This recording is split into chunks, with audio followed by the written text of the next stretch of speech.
বুঝি বলে নিয়তি। এবার শরীয়তপুরে পাষণ্ড ছেলের হাতে প্রাণ গেল বাবার। পালাতে গিয়ে হার্ট অ্যাটাকে মৃত্যুর কোলে ঢলে পড়ে ঘাতক ছেলেও। ইফতারের আগে সম্ভবত ওই গাছগুলি কাটছে ছেলে। এরপর ওর আব্বা জিজ্ঞেস করলো যে গাছগুলি কাটলি কেন, এই গাছে তো আর কোনো অপরাধ করে নাই। ওই অবস্থায় ওর হাতে দাও ছিল, ওই দাও নিয়ে এসে ওনাকে এলোপাতাড়ি করলেন। শরীয়তপুরের নড়িয়ায় পারিবারিক কলহের জেরে বাবাকে কুপিয়ে হত্যা করার অভিযোগ উঠেছে ছেলের বিরুদ্ধে।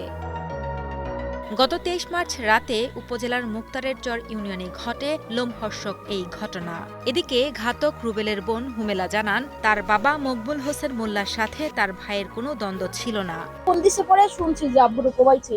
পরে আমরা বাড়িতে আসছি, আইসা তার আব্বুরে পাইনি, আব্বুরে হসপিটাল নিয়ে গেছে। নেওয়ার পরে মানে সবার মুখে আর কি শুনছি যে কোপ দিছে আর কোবাইছে, এই শুনলাম। আর অন্য কোনো ঘটনা নাই, কোনো ঝগড়া নাই, কিছু নাই। বাপের সাথে কোনোদিন কোনো ঝগড়াও লাগে নাই, ঝগড়া করে নাই। বাপেও না, আমার ভাইও না। আগে পরে যদি কোনো কাহিনী থাকতো তাহলে কইতাম যে আগে পরে এই ঘটনা আছে, এই ঘটনার কারণে এই কাজগুলো হয়েছে, কোনো সমস্যাই আসলে না। স্থানীয়রা জানান, বাবা মকবুল হোসেন মোল্লা প্রথম স্ত্রী মারা যাওয়ার পর দ্বিতীয় বিয়ে করেন তিনি। তারপর থেকেই প্রথম স্ত্রীর ছেলে রুবেল মোল্লার সঙ্গে মকবুল হোসেনের কলহ সৃষ্টি হয়। এরপর থেকেই বাবা ছেলে থাকতেন আলাদা। গত ২৩ মার্চ ইফতারের পর নামাজে যাওয়ার সময় আম গাছ কাটা নিয়ে বাবার সাথে ছেলের কথা কাটাকাটি হয়। এক পর্যায়ে বাবাকে কুপিয়ে রক্তাক্ত করে দৌড়ে পালানোর চেষ্টা করেন রুবেল মোল্লা। পরবর্তীতে বাবার রক্তাক্ত দেহ ফেলে দৌড়ে পালিয়ে যাওয়ার সময় বাড়ির পাশে একটি ফসলি জমির মাঠে পড়ে গিয়ে মৃত্যু হয় পাষণ্ড ছেলেরও। ছাগল বাঁধতো, তখন দেখলাম কাকা আসলো, ছেলের সাথে কথা বলতেছে। ছেলে কোনো উত্তর দেয়নি। উত্তর না দেওয়ার কারণে হে আবার গোসল করে জামা কাপড় মেললো, বাইরে মেলার পর ঘরে আসলো। আর আমি গেলাম ওর ছাগল বাঁধতে দেওয়ার সময় দেখি শব্দ শুনলাম দুপুর। শোনার পর হলো আমি বাইরেছি। আমি মনে করলাম তো আবার আম গাছ কেটে লাগছে, দুপুর বেলা জিতকিরা না মারামারি লেগে গেল। লেগে দৌড়তে এসে দেখি কি এই পাশে কাকার পরিবেশে কোবাইছে, আর হে স্পট থেকে পলাই গেল। আশেপাশের যারা ছিল দেখা ওনারে ধরে হাসপাতাল নিয়ে গেল।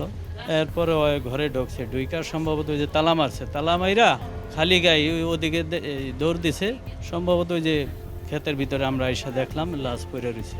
নড়িয়া থানার ভারপ্রাপ্ত কর্মকর্তা আসলাম উদ্দিন জানান, প্রাথমিকভাবে ধারণা করা হচ্ছে বাবাকে কোপানোর পর দৌড়ে পালাতে গিয়ে মাঠের মধ্যে পড়ে যান ছেলে। তখন হৃদযন্ত্রের ক্রিয়া বন্ধ হয়ে মৃত্যু হয় তার।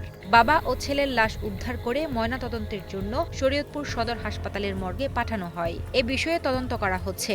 তদন্ত শেষে ঘটনাটি আইন অনুযায়ী পদক্ষেপ নেওয়া হবে।